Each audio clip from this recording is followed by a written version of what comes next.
Hi everybody, it's Derek here. Today I have with me this Trader Joe's brand Everything But the Bagel seasoned bite-sized crackers. It comes with garlic, onion, caraway, poppy, and sesame seeds, and that's what it looks like on the box. They are vegan, the box is 10 ounces in weight, and the color of the box may vary depending on where you buy it. Expiration date clearly printed on the top, easy to open.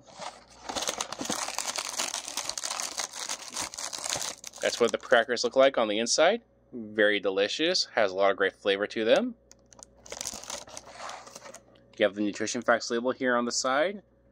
Ingredients list underneath. This is always important to read through. That's what it comes with. If you want to pause to read it. The back side is the same. And here's the company message on the other side. These are great crackers to snack on. They have a lot of flavor to them. They come with great seeds. Try it out. I like this as a snack, and I'm sure you will too.